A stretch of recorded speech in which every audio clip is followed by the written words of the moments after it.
صاف نیت ہونی چاہیے، نیت کے اندر کھوٹ نہیں ہونا چاہیے. یہ نہ ہونا چاہیے کہ بھئی اب تو مل گیا، اجازت مل گئی، اب تو نہیں.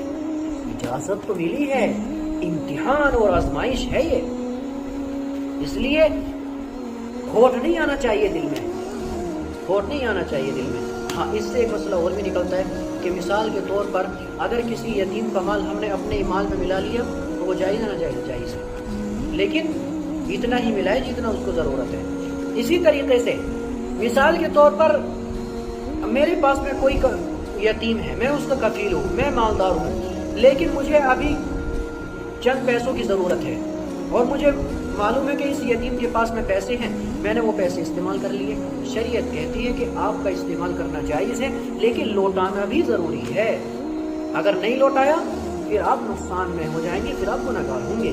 یہ ہے شریعت کا پیغام. تو دیکھو یتیموں کے بارے میں اس سے بڑا اور پیغام کیا ہو سکتا ہے. لیکن آج تو دھڑا دھڑ فلسطین میں بچوں کو یتیم کیا جا رہا ہے، روزانہ سینکڑوں بچوں کو شہید کیا جا رہا ہے، ان کی ماؤں ان کے والد کو شہید کیا جا رہا ہے.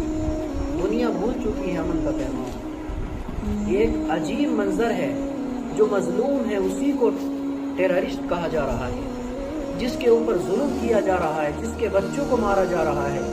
آج ہی کی نیوز ہے، اکثر مارے جانے والوں میں سے بچے ہیں جو اکثر فلسطین میں شہید ہو رہے ہیں. 2000 کی تعداد اب تک پہنچ چکی ہے ریکارڈڈ جو ہے.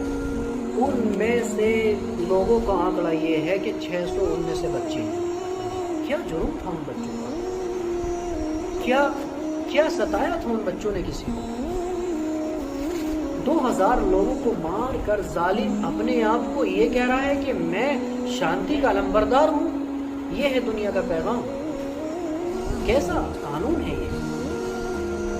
لیکن اس میں خیر ہماری بھی ایک کمی ہے کہ ہم اسلام کو، اور جو اسلام نے اتحاد کا پیغام ہمیں دیا تھا، دنیا کے کسی کونے میں بھی آپ بیٹھے ہوں لیکن ایک مسلمان کا جسم دوسرے مسلمان کے لیے اپنے جسم کی طرح ہونا چاہیے.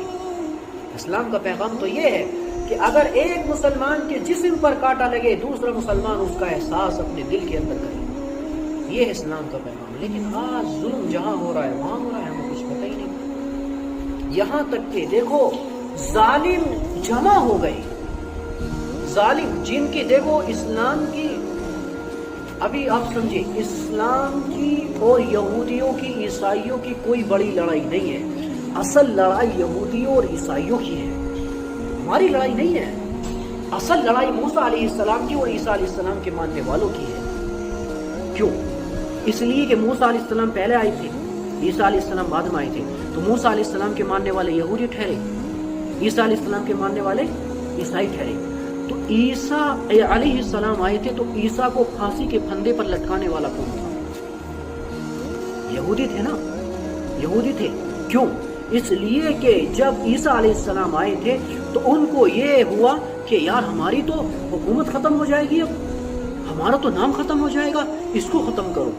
تو اصل لڑائی ان لوگوں کی ہے. لیکن ظالم کی آپ چالاکی دیکھو کہ ظالم مسلمان کو، اسلام کو تباہ کرنے کے لیے آپس میں نمبر 1 کے دشمن ایک ہو گئے، لیکن جو ایک مٹھی ایک جسم کے مانند ہیں وہ ایک ہونے کے لیے تیار نہیں.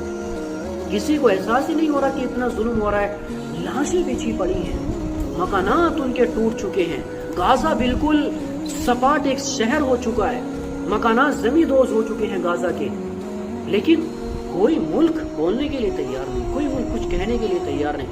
یہاں تک کہ افسوس کی بات یہ ہے کہ امریکہ کے لیے اردن جو مسلم ملک ہے اس نے اپنے راستے کھول دیے. امریکہ سے کہا کہ ہمارے راستے سے آپ اسرائیل تک ہتھیار بھیجیں. یہ ہے آپ کی اسلامی ملک، یہ وہ ملک ہے. یہ تو کافر ہے، اس کی تو شکایت ہی نہیں ہے کچھ. یہ تو اردن تو مسلمان ہے، اسلامی حکومت ہے وہاں پر.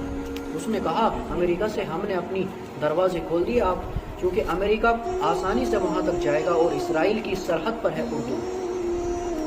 یہ ہے ظالم جو دشمن ہے، جانی دشمن ہے یہودی اور عیسائی، وہ اپنے مفاد کے چکر میں ایک ہو گئے ہیں.